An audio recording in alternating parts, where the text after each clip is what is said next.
One day after the U.S. broke its record for most cases in a day, the country did it again. Officials reported more than 121,000 cases Thursday.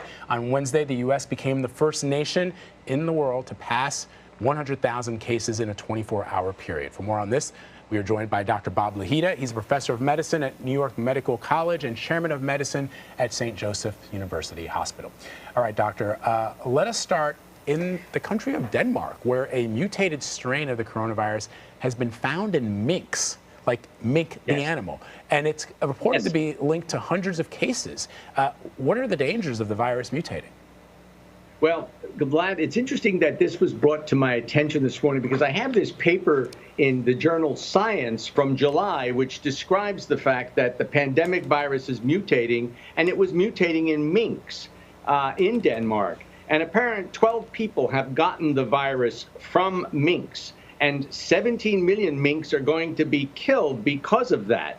And what has happened is the mutation, if you'll allow me, is at the spike protein of the virus. I have here a little model of the virus, and these green things are the spike proteins. The spike proteins have mutated, and so the antibody that is directed against the spike proteins is different now. It's going to be more specific to this mutation. So we don't know what this has to do with humans at the time, but nobody's taking any chances, and the minks are going to be eliminated.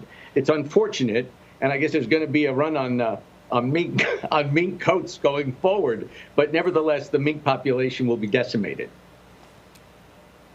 So we don't know, or it hasn't happened yet, that this version of the virus has been transmitted to humans. I suppose, we expect a virus to mutate, but it's really if it can get into the human population that makes it particularly tricky. And I'm wondering what sort of impact that would have on the efforts to deliver a vaccine. Well, because the spike protein, Anne-Marie, is going to be different in this new strain of coronavirus or COVID, the vaccine may not be protective for that particular strain, and that is the concern of scientists. And we have been discussing this, as I mentioned, since July, since a paper appeared in Science, where we said, wow, this is a natural model for the COVID-19 infection in animals. But as you know, certain animal strains can be infected, like bats and the pangolin in Southeast Asia. But the mink is something new, and we've looked at the minks, and we're very concerned that this new strain may pose a problem for humans going forward. That's why all the minks are being sacrificed.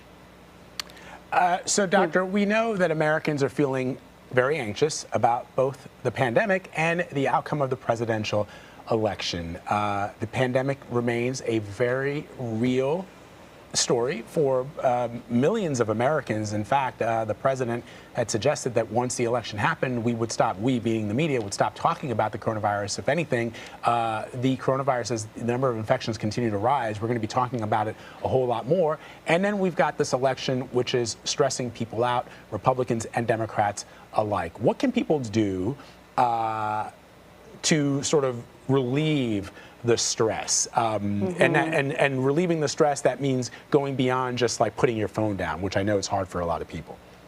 Right. So actually, I've just been talking about this amongst our own patients. There's a very high incidence of post-traumatic stress disorder, which means something that's lingering. And it makes people who are isolated evoke certain manifestations, such as severe anxiety. Some people actually get very depressed. And in the extreme, people get suicidal and say, I can't take this anymore. So if you get to the point of severe depression and thoughts of suicide, you should seek professional help from either a psychologist or a psychiatrist. And believe me, they're out there and they're ready. They know that this is an ongoing and increasing problem. So I would say that physical activity, if you can do it safely with a mask on, and that means jogging, swimming, if you can do that, swimming without a mask, obviously, but having physical activity, exercise is very important. Meditation, extremely important. 2 hours of meditation a day, if you can do it, will really solve a lot. And then yoga, which is definitely, as we know, scientists, enhances immune function and makes people feel overall better. So those three little points are very, very important to keeping people sane. And right now, we have concerns that people are really becoming overstressed due to the presidential election, number one, and number two, COVID. And this has been going on for months, so it's nothing new. But the presidential election has brought things to the head right now, and it's a real problem. Dr. Bob Lahita, thank you very much, Dr. Bob. I'm going to take some of that advice up.